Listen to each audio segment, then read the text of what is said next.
gagal ginjal, jantung koroner, stroke, ini menjadi komplikasi yang paling sering terjadi dari penyakit hipertensi dan diabetes. Sehingga kembali lagi saya tekankan di sini, sangat perlu adanya upaya pencegahan. Dan kembali lagi bahwa pencegahan ya tentunya harus dimulai dengan pendidikan kesehatan. Ya. Jadi tema hari ini kenapa penyakit kronis sulit disembuhkan dan bagaimana cara mencegahnya. Tentunya nanti dengan cara yang sudah diajarkan oleh Nabi kita, ya, cara sehat ala Rasulullah SAW. Ya.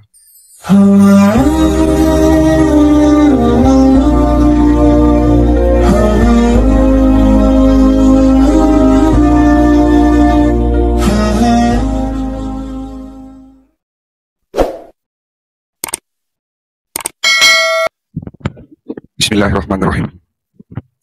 Assalamualaikum warahmatullahi wabarakatuh. Perkenalkan, kami Dr. Cahyo mewakili Predikti, Perhimpunan Dokter Digital Terintegrasi Indonesia, mewakili Perhimpunan Dokter Herbal Medik Indonesia, mewakili Asosiasi Pengobat Tradisional Ramuan Indonesia, dan mewakili secara khusus klinik kami Kampung Sehat Holistik. Adapun tujuan dari manasik kesehatan yang pertama adalah kami ingin berbagi ilmu, memberikan edukasi, pendidikan kesehatan dalam rangka mencegah khususnya penyakit degeneratif, penyakit kardiocerebrovaskuler, atau yang kita kenal penyakit jantung koroner dan stroke, masih menduduki peringkat pertama sebagai penyebab kematian nomor 1 di dunia, termasuk di negara kita Indonesia. Lalu Badan Kesehatan Dunia WHO menetapkan negara kita Indonesia menduduki peringkat ke-6 untuk penyakit diabetes mellitus atau kencing manis. Dan angkanya terus bertambah. Sehingga perlu adanya upaya tindakan pencegahan. Semoga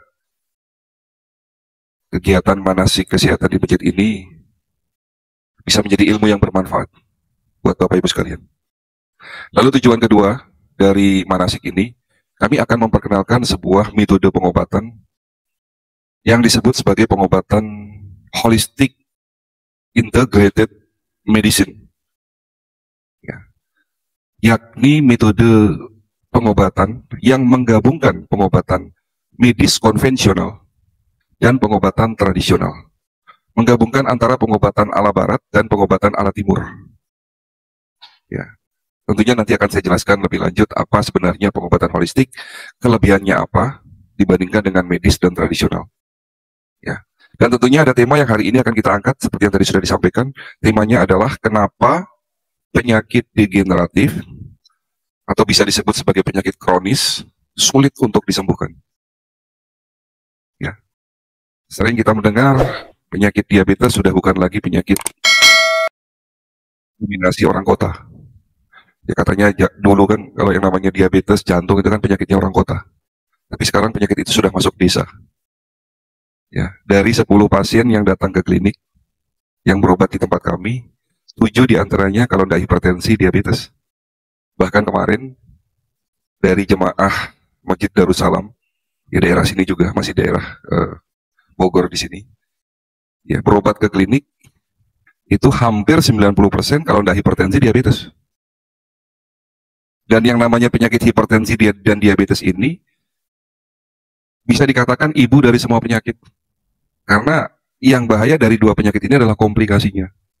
Gagal ginjal, jantung koroner, stroke, ini menjadi komplikasi yang paling sering terjadi dari penyakit hipertensi dan diabetes. Sehingga kembali lagi saya tekankan di sini, sangat perlu adanya upaya pencegahan. Dan kembali lagi bahwa pencegahan ya tentunya harus dimulai dengan pendidikan kesehatan. Ya. Baik Bapak Ibu sekalian, sebelum saya masuk materi, saya ingin menjelaskan terlebih dahulu sebenarnya apa sih pengobatan holistik.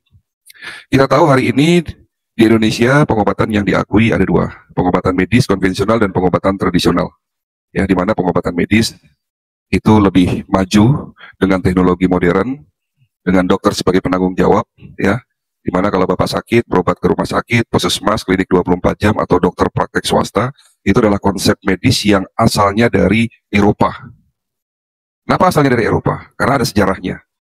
Ya, awal abad 19 di Eropa terjadi wabah yang lebih dahsyat daripada pandemi COVID-19. Penyakit lepra, TBC, cacar air, pada saat itu menjadi penyakit yang sangat mematikan. Banyak orang meninggal di pinggir jalan, di jalan-jalan. tidak seperti hari ini. Ya, kenapa? Karena pada saat itu belum ada obatnya, belum ada antibiotik, belum ada antipiretik, apalagi vaksin belum ada. Sehingga terjadi revolusi di bidang kedokteran. Ya, ilmu kedokteran itu muncul pada saat itu, di mana kalau kondisi manusia ini kan diberi kemampuan yang luar biasa, yang kemampuannya itu tak terhingga. Manusia itu kalau kepepet, ya, itu potensinya itu keluar semua.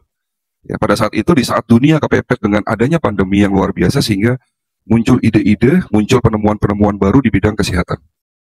Ya, ditemukannya antibiotik, ditemukannya obat-obat berbasis kimia yang bisa menanggulangi secara cepat penyakit infeksi. Ya, sehingga pada saat itu muncullah istilah pengobatan modern, ya, atau pengobatan medis. Tapi dunia berubah, Pak. Sekarang penyakit yang mematikan bukan lagi penyakit TBC, bukan penyakit cacar air, bukan penyakit infeksi lainnya, tapi justru penyakit yang mematikan hari ini yang sampai hari belum menemukan jalan keluarnya adalah penyakit seperti diabetes, hipertensi, penyakit jantung, koroner, stroke, gagal ginjal, dan penyakit kanker. Hari ini muncul lagi penyakit autoimun yang sering kita dengar, ya, dan sudah beberapa kasus yang saya tangani, pasien-pasien datang dengan penyakit autoimun. Ini masih akhirnya menjadi masalah besar dalam dunia kedokteran. Bahkan di dalam dunia kedokteran medis konvensional ala barat dikatakan penyakit degeneratif tidak dapat disembuhkan dan harus minum obat seumur hidup. Artinya apa? Artinya kan gagal. Terjadi kebuntuan gitu loh pengobatan medis. Padahal Allah menciptakan penyakit berikut dengan penawarnya atau obatnya. Ada dasarnya. Rasulullah SAW bersabda dalam sebuah hadis yang berbunyi, likulidain dawaun. Setiap penyakit itu pasti ada obatnya, kata Nabi. Sehingga kalau dalam teori kedokteran mengatakan penyakit diabetes tidak bisa disembuhkan, ya tentunya itu tidak sesuai dengan ajaran Nabi kita. Lalu obat yang Bapak minum sebagai obat oral anti diabetes sesungguhnya itu bukan obat untuk menyembuhkan penyakit diabetes, tapi hanya sekedar menurunkan kadar gula darah. Begitu juga penyakit hipertensi. Obat amlodipin yang Bapak Ibu minum itu hanya sekedar menurunkan tensi. Ya, tidak minum kan naik lagi, betul? Makanya tidak salah kalau dokter-dokter di luar sana hati-hati, jangan pernah putus obat dan ini harus diminum seumur hidup ya, karena memang konsepnya obat kimia itu hanya sekedar meringankan dan menurunkan gejala yang nampak dari penyakit tersebut, bukan mengobati penyakit tersebut, bukan menyembuhkan penyakit tersebut. Sehingga disinilah muncul satu metode pengobatan yang akhirnya menggabungkan antara pengobatan medis dan pengobatan tradisional. Karena bagaimanapun pengobatan medis ada keunggulannya, ada kelebihan, tapi juga kekurangannya. Ya, begitu juga pengobatan tradisional ada kelebihan dan kekurangannya. Kelebihan-kelebihan yang dari keduanya kita gabungkan, kita kawinkan. Dan kekurangannya kita tutupi dengan teknologi modern. Ya, jadi itulah yang dimaksud dengan pengobatan holistik. Dan alhamdulillah pengobatan holistik sekarang sudah diterima dalam dunia kedokteran barat. Ya, bahkan Eropa lebih dulu memajukan konsep holistik.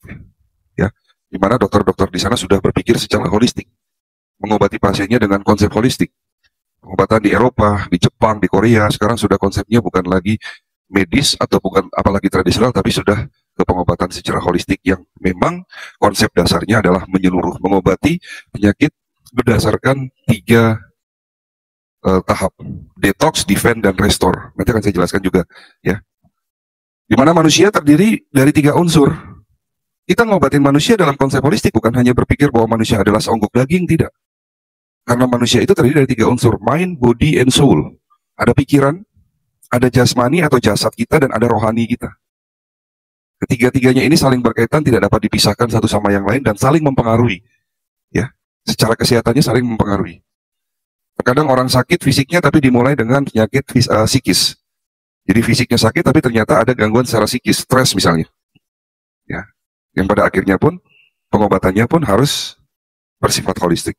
Ya, dan alhamdulillah 15 tahun terakhir ini kita terus update ilmu dan teknologi yang pada akhirnya awalnya kita ada di Depok, di Tangerang, ya, selama 15 tahun ini, dan alhamdulillah kita sekarang ada di Bogor. Di situ kita bangun pusat pengobatan holistik, kampung sehat holistik, yang dimana metode pengobatannya ya mulai dari berkonsultasi dengan dokter ahli, ya, lalu nanti ada layanan medical check up di mana pasien-pasien yang datang itu nanti dilakukan medical check up holistik, lalu nanti ada pengobatan, dan obat-obat yang kita berikan adalah obat-obat herbal. Tetapi herbal yang kami berikan bukan herbal seperti yang ada di pengobatan tradisional, tidak. Herbal yang kami berikan itu adalah herbal dengan berstandar farmasi. Dalam proses pembuatannya itu semua ada uji klinis. Ya, dan kandungan dari herbal itu hanya senyawa aktif, bukan simplicia yang selama ini ada dalam konsep tradisional. Ya, tentunya ada dasarnya, ya, herbal yang kita buat itu. Ya, jadi ini perbedaan antara herbal dalam konsep holistik dan herbal dengan tradisional medicine.